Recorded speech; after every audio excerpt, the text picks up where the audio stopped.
Pero Gonzalo hace algún rato prendió las alarmas. Dijo, oye, me parece curioso este tuit que aparece de parte del Ministerio de Salud que decía que los contactos estrechos no tenían que hacer cuarentena.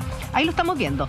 La subseque P. Dazan en 24 horas de TVN dice, los contactos estrechos pueden seguir trabajando. No se trata de personas enfermas y se realiza por acuerdo entre empleador y trabajador. Eso lo publicó el Twitter del Ministerio de Salud. Twitter, Gonzalo, te cuento que fue eliminado. ¿Fue eliminado el Twitter? Eliminado.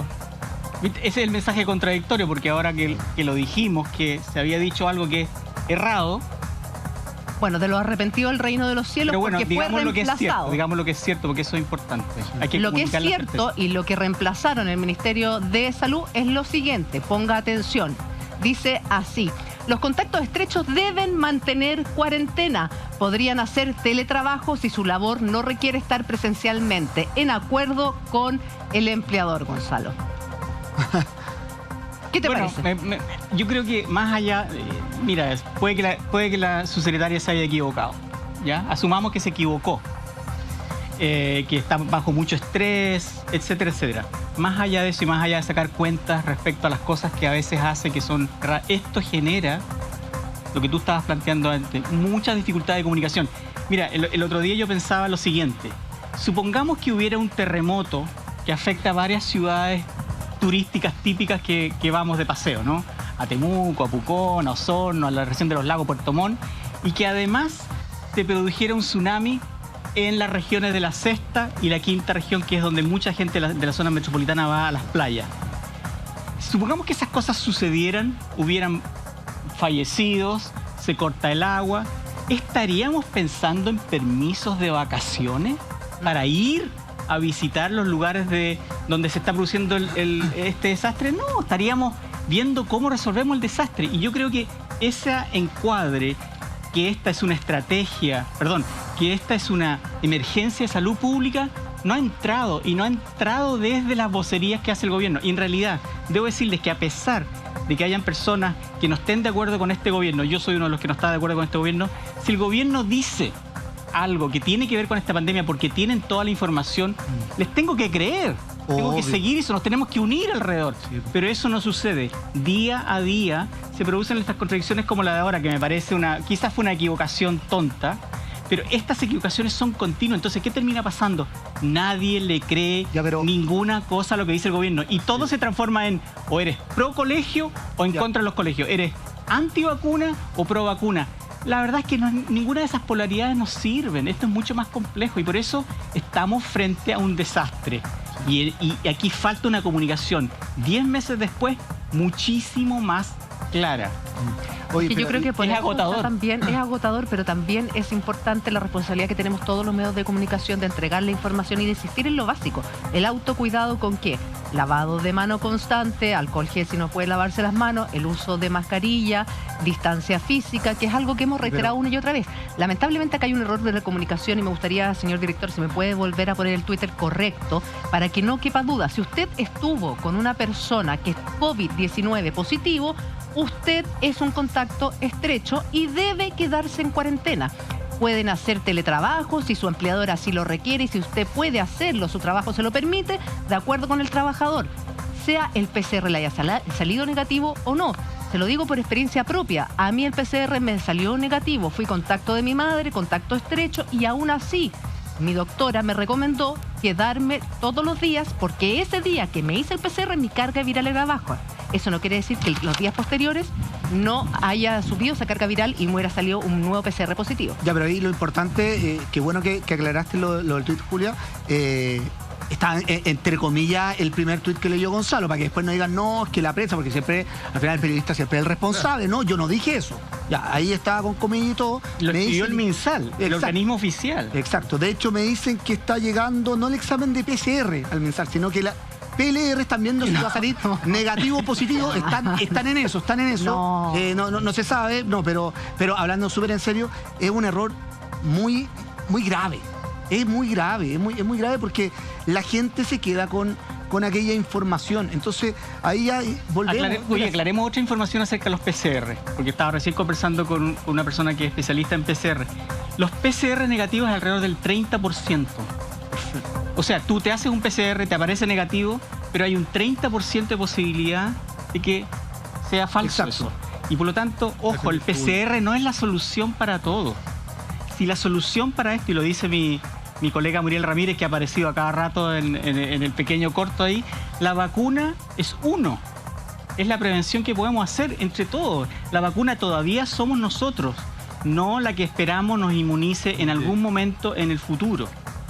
Entonces, insistir en eso es... Pero si las autoridades no entienden eso, ¿cómo lo va a entender la gente? Yo pregunto. Bueno, por eso estamos acá. Acá, por ejemplo, Carlos habla directo con el ministro, o sea, de Educación. Él lo ha dicho, hemos tenido constantes reuniones, etcétera, pero no están los especialistas. Entonces, a eso es lo que... Porque hablamos, por ejemplo, del colegio. Va a sonar como tragicómico, y de verdad que no es un chiste ni nada, pero que el ministro de Educación va a decir más agüitas de manzanilla para la enfermería. O sea, ¿ustedes se acuerdan cuando uno llegaba con el dedo quebrado, el profesor te llevaba para la enfermería y te daban una agüita de manzanilla para sanarte? ¿Quién va a ser el responsable si es que ese es el tema, tiene un contagio COVID severo, serio? ¿Va a ser responsable el profesor que no tomó en cuenta al niño? ¿Va a ser responsable el colegio? ¿Va a ser responsable el ministerio? ¿Va a ser responsable el papá? ¿Quién se va a hacer responsable de aquello? Ojalá no ocurra. Yo estoy diciendo que uno quiere que ocurra esa tragedia, pero... Claro, es que ahí volvemos a caer en un hecho que es bastante curioso, que era lo que señalaba Gonzalo, porque nosotros miramos el PCR como si fuera la verdad. Exacto.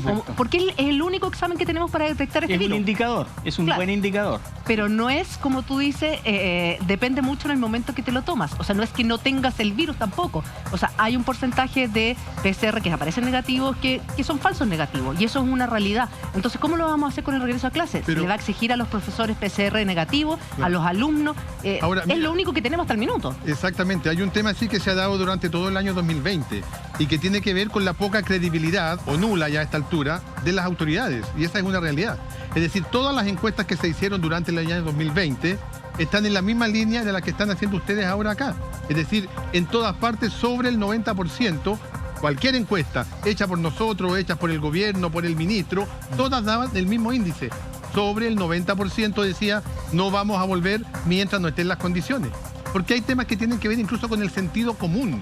Es decir, cuando el apoderado no envía al niño a la escuela, hay un tema de sentido común que le está diciendo aquí algo está ocurriendo. O sea, yo te lo conté en comerciales. En mi caso, claro, mi hija volvió a clases, pero mi hija no fue a clases. Yo no mandé a mi hija es cardiópata, y en este regreso a clases tampoco la voy a mandar.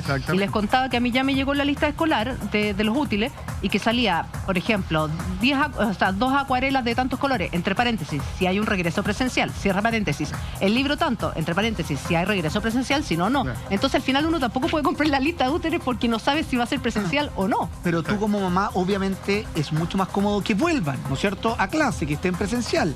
Obviamente cuando ya estén todos los resguardos. Es que en mi caso, en mi caso es particular porque mi hija es cardiópata, entonces yo no voy a exponer ni a mi hija ni a mi hijo pequeño, que también volvieron a clase y tampoco fue porque podía traer el virus y contagiar a mi hija. Entonces mi caso es más extremo. Pero no es tan particular. O sea, en todas nuestras familias, en tenemos todas nuestras escuelas hay un niño hay una persona de riesgo, hay un abuelito, hay un vecino. O sea, las comunidades escolares funcionan no tan desde la lógica individual, personal, yo como estoy solito, sino que sé que también en el entorno de la comunidad, de la vecindad, como se decía, ¿cierto? Hay indudablemente personas de riesgo que pueden ser afectadas. Y por eso que yo decía que el tema del sentido común es impresionante cómo no opera en estas autoridades que parece que están muy bien en el 7º, 8º piso y no logran ver lo que ocurre más allá de sus narices. Es que ¿sabes lo que me pasa, Carlos? Que de esta salimos juntos.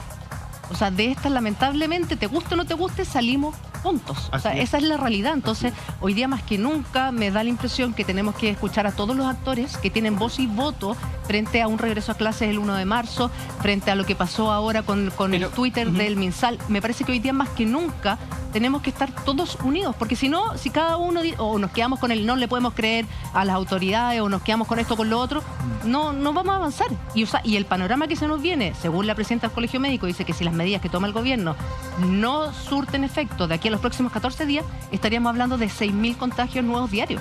Pero, a ver, está bien, de esta salimos todos juntos, es cierto. Pero hay dos cosas que hay que tener en cuenta. Uno, que la gente más vulnerable es la que termina pagando el pato mucho más.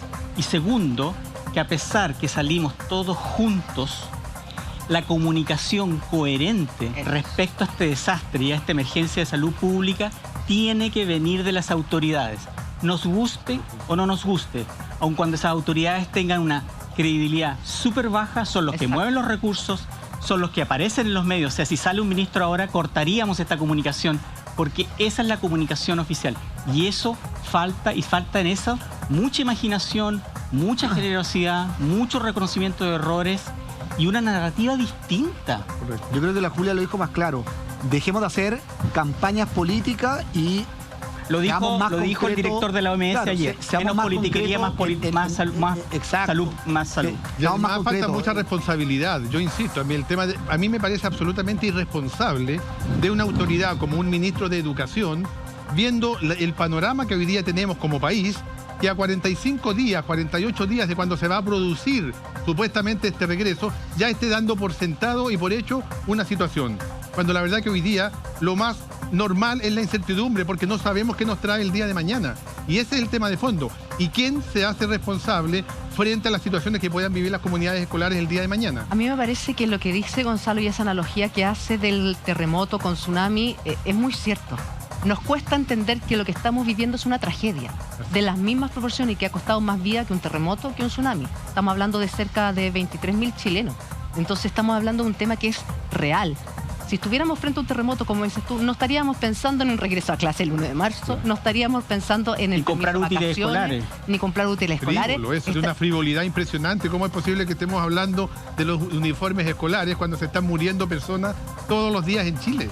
O sea, el volver a clases el 1 de marzo presencial, como pretende el ministro, es incorporar 4 millones de personas, 4 millones de estudiantes a la lógica que hoy día tenemos. Al transporte. Y eso nos parece gravísimo. A todo lo que tiene que... El caos que se va a generar con el transporte. Hoy día vemos un metro absolutamente lleno de gente, que no hay ni siquiera 30 centímetros en muchas ocasiones. ¿Qué va a ocurrir allí? Entonces, por eso que decimos que es absolutamente irresponsable por parte de la autoridad pretender hoy día decretar, y eso es lo que nosotros vamos a resistir, y lo digo con mucha claridad desde hoy día a los profesores, porque sabemos que también los estudiantes y también los padres y apoderados vamos a resistir la medida del ministro, si es que obviamente no están las condiciones. Carlos, tú hablabas de sentido común. Bueno, parece que el sentido común es el más escaso de los sentidos, como dicen por ahí.